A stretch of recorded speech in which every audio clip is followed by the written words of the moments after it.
Well, we take all the days we can get like this, like the ones we've had for the past, 3-4 weeks, in the wintertime.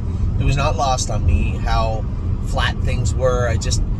That elusive mid-January till the end of March racing schedule is tough. You just can't seem to find consistency and productivity in that quarter, if you will. Just can't find it.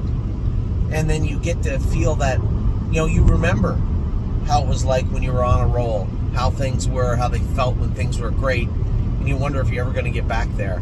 And then you get on a roll.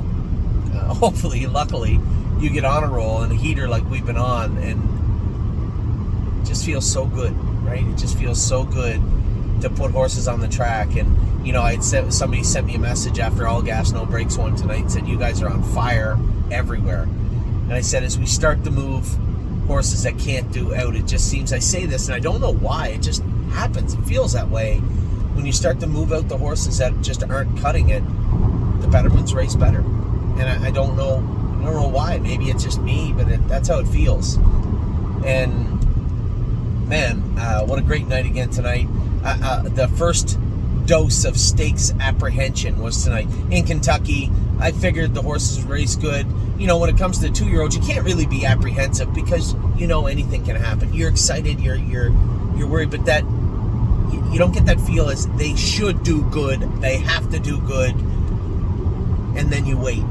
And I got that with Chicago Hall tonight. Even though I knew he'd be a little flat, I told you guys that there was still a tiny bit of blood detected last week when he trained, that he would likely be joining the Lasix program. All these things led to what would likely be a flat mile, but he still raced good. And I was so torn because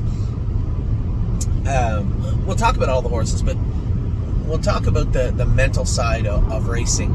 And 2 years ago, we had a good trotter, and he was in Carter Michael Deal, right? He had been fractious at 2. I won his first start, but he had bled a little bit. And the timing just wasn't there to get him on Lasix. In fact, we were 24 hours short in Ontario when Ron Burke took him to the Wellwood. And I told James, full disclosure, he had bled a little bit his last start. Had I not said a word, if you go back and watch the race, James, being one of the favorites, would have got down in the 3-hole like Chicago Hall at 4-hole tonight.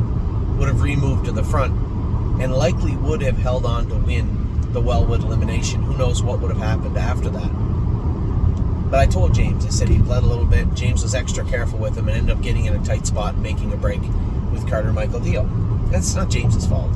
I just always feel that a professional driver, especially one that's on a roll like James and one that's at the top of his field, a little bit of information goes a long way. Too much might hurt you sometimes, but I did want to tell him because we had left things so hostile over Chicago Hall the last time. It was a little bit of a tense situation, and I had told him this afternoon we were going to go to lunch, and Addie and I were getting her hair cut, and we just didn't get to go to lunch. And I had called him. We'll talk more about in the future about the driving challenge that they have in Australia. James had asked me a number of weeks back to look into it, and I have, and I'm sure many of you will also. So I had a half an hour conversation with some gentlemen one gentleman in particular from Australia today about that. And I was just talking to James about a number of things that were going on. The horses were racing great. Wanted to talk to him quick about Brace for Landing and what he thought about him. He was impressed with him last night. And I had told him, I said, listen, I was torn on telling you this, but Chicago Hall did show a tiny bit of blood training the other day, which is concerning because I didn't train him fast or hard, but it was there. And the fact that it was there leads me to believe it's probably going to be shown a little bit tonight also. And I believe we'll probably put him on Lasix after this start, but can't do much for this start. I said, all things considered, the one thing I'm learning a lot about since we opened the stable, and we've had so many horses racing in so many jurisdictions in so many ways, is that, you know, I said it in a video today, there's very few things about the industry that are black and white. And Lasix and bleeding is one of them. You know, you think you would figure it out, you think you understand it.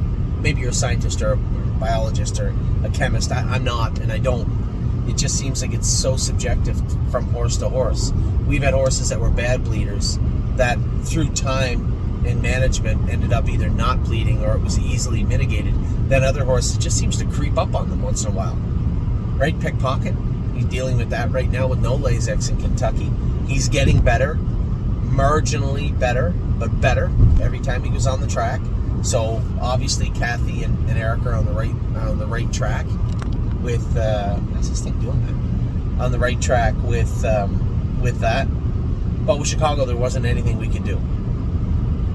Everything that was able to be done was done, and he raced tonight. I thought the horse raced tremendous because I knew more than anybody going into the race, right? Maybe Dominic, but I was front and center for it all. And for him to race the way he did, you probably didn't know. If you watch that race, you'd be like, there's a horse that qualified in 57, coming out 56, in with gold trotters, got away in a good spot, second over, just didn't fire down the lane, but trotted a mile in 56-2 tonight, 56-3. Pretty good mile, going to be a nice colt. Now, when you factor in what I know about Chicago Hall tonight, he's going to be a real nice colt. A real nice colt. He will enter, I'm assuming, we need a text from Dominic. There's probably 1.5 out of 5 for bleeding. Somewhere moderate, low moderate, but more than you'd like to see in a 2-year-old, but it is what it is. And as I said to James, I was racking my brain for 48 hours about this.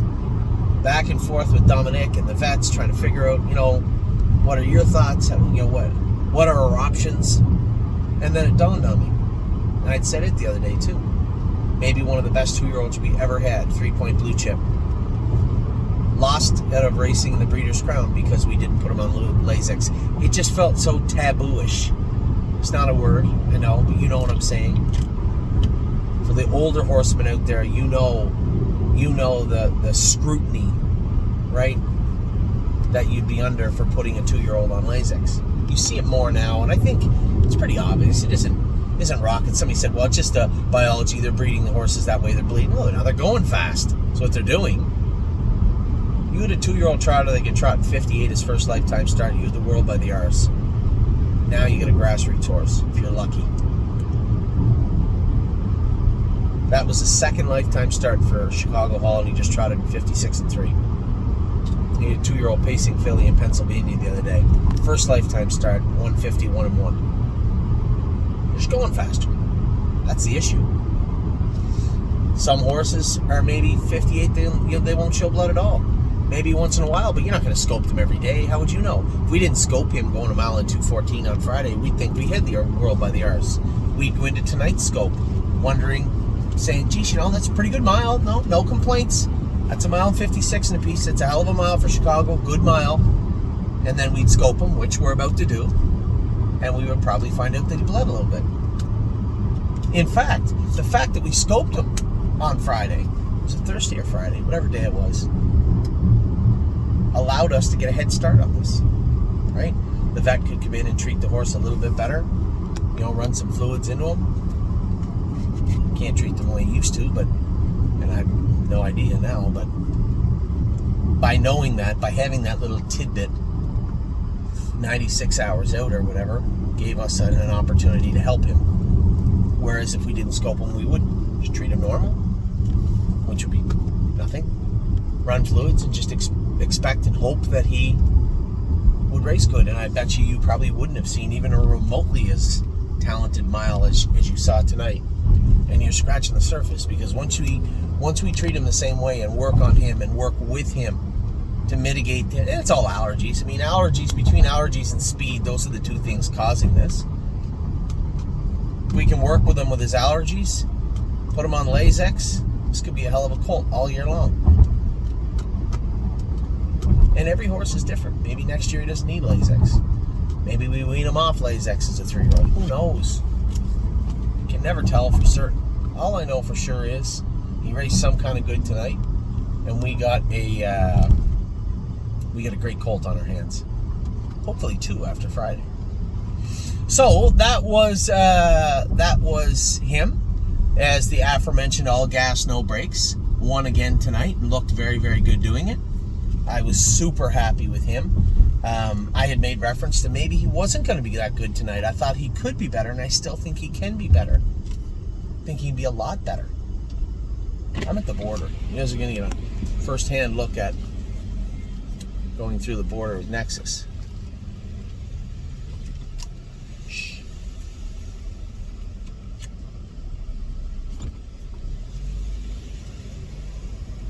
How you doing, sir? What's your citizenship? Canadian? Where are you going? Going to Northfield Park. I'm coming in on an 01. Anything to declare tonight? Nope. No, sir. Thank you. Sometimes it's easy. So, when it comes to all gas, no brakes, I said I think he could be better. Now, Chris Christoforou messaged me after the race and said the horse was great, don't change a thing. So we won't. We won't. It's nice to see, when you put a horse that's got, it's not like all gas, no brakes won major stake races or raced in the Hamiltonian or made $500,000. But he does feel like he's got that little aura to him where he's a little bit classy. You put him in a spot where he could win. He didn't look for a way out. He shot through, earplugs in, and was an easy winner. Chris drove him great. I mean, he's a great fit for Chris Christoforou, this horse. It's not shocking. They get along well together. He's a great fit for him. And really, really happy. I'm going to throw this thing out the window, but it keeps doing this. Why is it doing this? It's annoying. He's a great fit for Chris. Earlier on in the night, Sweeney was a winner again. Somebody messaged me and saying, keep racing Sweeney in there, they're going to take him. Okay, then. If you have to, go ahead. I went through this all day today, and I just knew it was going to be one of these days that would be upsetting somewhat. I had Blanton's Blue. We had an offer from Jody Rydell, trained the horse and did a great job with him last week. And he's a horse suited for down around Saratoga and Yonkers. And I'm just so angry at this thing right now. I can just kill it. And Jody had messaged me and asked if the horse was for sale because I was gonna take the horse back and race him at Northfield. And then people messaged me saying, Anthony, why don't you just go to Yonkers, go to Tioga? Because I think he could beat up at both places. That's why. And I know people look at what the horses are doing and saying, I think you're wrong. I think he can do. Well, that may be, but I've driven him a multitude of times. I know him probably as good or better than any human being on earth. And he's a nice horse, but he is not a sire stake horse. And he's on the periphery, on the fringe of the Excelsior. And that is the reality of the situation. You know that. I know that.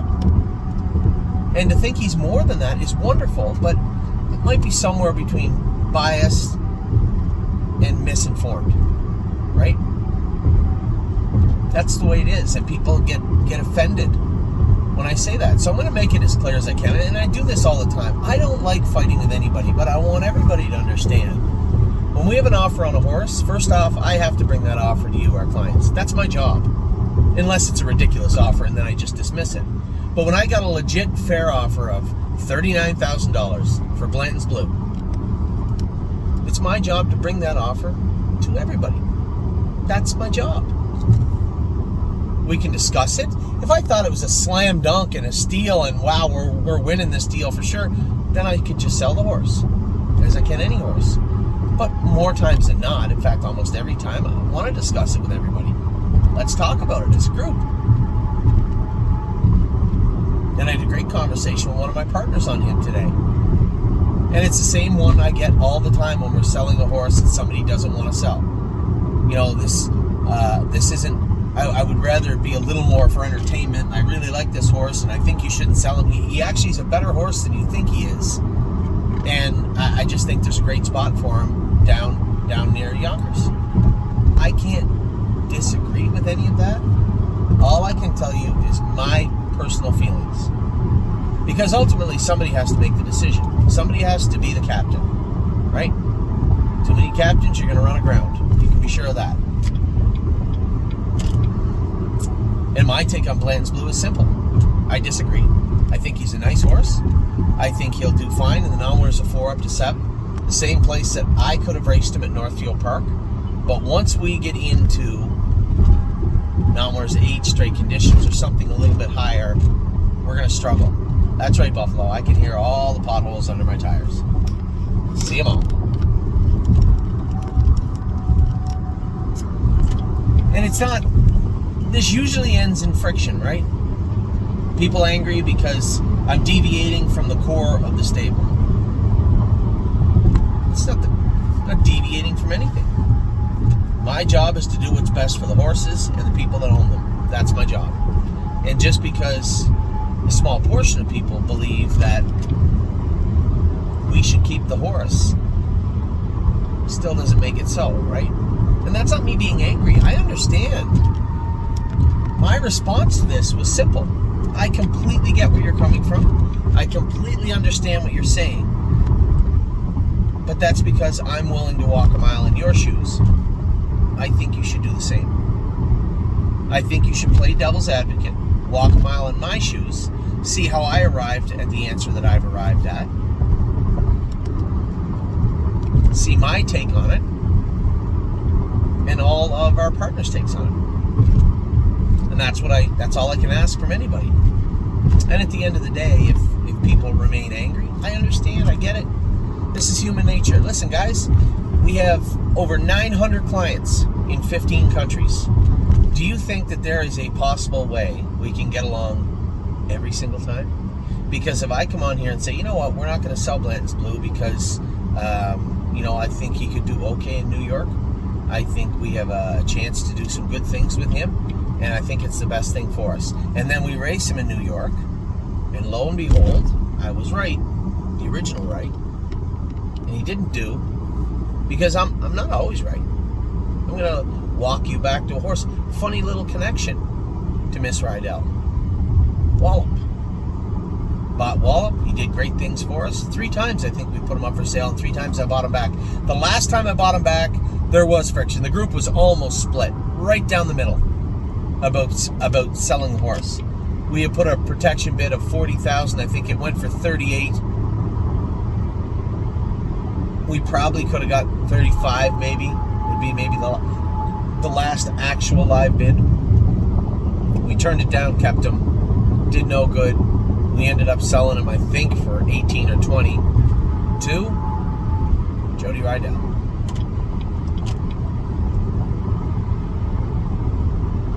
And he hasn't done that good. I haven't been following him that much, but because when you talk, and it comes back to what I always preach to everybody, those paths, right? How many paths forward do we have? If I bring Blanton's Blue back to Ohio and he can't do consistently in the non-winners of 7 condition claimer, well, now we just got a claimer. And that's the one thing I want everybody to understand. If I'm wrong and he does good, fine, we still get $39,000. If you're wrong and he does bad, we're not getting $39,000. I can assure you of that. It's going to take a long time to get that money back. And that's the one thing you have to understand. I'm left weighing what is best for our horses, our clients, our path forward. Is it realistic to think that this is a slam dunk to sell or to keep and race? What makes the most sense? And ultimately, you know how I figure it out? Well, Anthony, what would you do if it was your money and your horse?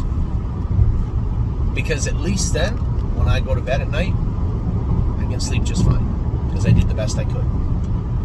So that's where we're at. I don't know how we get onto that. Oh, Sweeney. Sweeney being claimed, very similar thing. Go ahead and claim Sweeney. It's fine with me. He's in where he belongs. I don't know how long he fits that class for. If he has to move up, fine, he can move up. That's where he's staying. So if you're out there saying, oh, I hope they put Sweeney in one more time, I got a deal for you. He is going in one more time. He'll be in there again and again and again. Race the horses where they can win. It's not that difficult. It's not rocket science.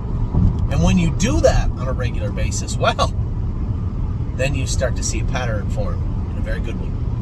And that's the pattern we've been forming the last 3 or 4 weeks. So watch your mouth. I don't know we've only had a small sample size, 2 races. Didn't race great his first time out. I think we put him on Lasix, if I'm not mistaken. Didn't race great tonight, but kind of had the soul sucked out of him, a half and 56-1. But you know what? They're not slowing down. So we'll have a very in-depth conversation with Mr. Poulton about Watch Your Mouth and how he would like to proceed. Everybody else raced great. We had 2 winners. A winner from Sweeney, a winner with all gas, no brakes at 20-1. Congratulations to Dominic again. A winner twice this week already. And then Chicago Hall come out with a fantastic mile, finishing 3rd, all things considered. A big, big mile from him, and make no mistake, he's going to be a better horse from here on in. I can almost assure you of that. Now, tomorrow, a lot of rain coming, depending on where you live. I don't want to sound like Frankie McDonald. You can Google him if you want. But there's some rain coming. And depending on where you live, it could be a lot, it could be some, it could be very little. There is going to be supposed to be a lot of rain overnight here in Ontario. I mean, I'm in New York right now. A lot of rain in Ohio, but it's supposed to stop. There's supposed to be a 4-hour window, and in that 4-hour window, I would like to get our horses trained tomorrow morning. That is the plan. That's what I want to do. Tomorrow afternoon, I'm not going to the Meadows. I want to focus on the burn this week and sit down and talk with Jason and Jason, map out a plan, what we're doing, when we're doing it, how we're doing it. Lonely Lakewood is on his own tomorrow. Hunter Myers knows him very well now. He's going to drive him tomorrow at 3:36 in the afternoon. And then tomorrow night, Bluebird. First time out of the gate, we opted for a race instead of a qualifier. We'll see how he races tomorrow night. I don't really have high expectations going in. I don't have any expectations going in. Stay trotting. Don't break rule number 1. Like, if their track is decent at all, I'd like to see a mile in 2.4, 2.5. That's what I like to see from Bluebird Tuxedo Hill. Don't talk about Bruno and George of the Jungle. I believe it's Wednesday, so they're going to head to Grand River. End Halley in the Clouds. Interested to see how they race. And then I'm going to wind out the night with Militant, who I suspect is in a very good class, at 2-1 tomorrow. Here's a horse that couldn't function in Kentucky, but he learned a lot because he certainly came out swinging when we gave him a chance. Here's a horse that I had threatened to sell a number of times over the last couple of months, but when push came to shove and he was given an opportunity to shine, he certainly did. He looks good right now, and coming in off 2 dominant performances and 3 wins in a row, looking for a 4th and in good position to do so. Post position number 3. Thursday's going to be a lot of fun also. Country Dancing is in. She's a gigantic favorite in a pop-up series, second leg. Green Glitter, I'm interested to see. We've had some time now to go over her blood, to go over how the race went, make additional changes, and have her good. I expect her to be fantastic on Thursday. I hope she is, because she's on the cusp of being a pretty nice horse for us. Serious Dragon, how's he going to race? I have no idea. Jim said he liked him. We'll see how this plays out next week. We'll see how this plays out Thursday. Then we have Kenobi also racing, and that is in Plain Ridge on Thursday evening. Now, if the calendar's right, which I suspect it is not right now, it might be though, Thursday we're all done at 5 o'clock. So you guys take your wives, your husbands to dinner, and get nothing to do on Thursday evening. Depending on how my Friday morning looks, which it is not that bad, maybe I can head back and head back to Ontario possibly. From here on in, speak of the devil, there's my wife. From here on in, I'm going to be looking for the next 2 weeks. Anytime I can get back to Ontario or my wife can come over, it's going to be a lot of work. A lot of heavy lifting over the next 2 weeks, 3 weeks, but it's going to be a lot of fun. So there's where I left it. A short update about a short night, and I turned it into a 24-minute video. The crux of this video was, one, thoroughly pleased with the way the barn is operating on both sides of the border. Thoroughly happy with what I've seen from the horses I trained today. And although I'm not going to apologize, I do want everybody to understand where I'm coming from when I talk about putting the horses up for sale. This isn't about Bland's Blue. There's 5 or 6 horses that are going to be added tomorrow to the preferred equine site for next Monday. And we will get to them and talk about them more in depth over the next few days. This is all about polishing up our stable. Certainly no personal anger. None of the horses that I've talked about selling I have any anger towards. It's just not cutting it, and they need to go. So I hope everybody understands that, understands where I'm coming from, how I arrive at these positions, and please don't take it personally. Remember, we all have partners, right? And I'm just trying to do what's best for everybody at the stable. I'm only human. I'm going to make mistakes. I'm and do the best I can and work as hard as I can for everybody. You guys know that. So with that, I'll let you go. Have a wonderful rest of your evening. I'm so thrilled with 1 Chicago and 2 the other horses that raced tonight, Sweeney and all gas, no brakes. Very, very happy. Congratulations, everybody who raced and did well tonight. Take care.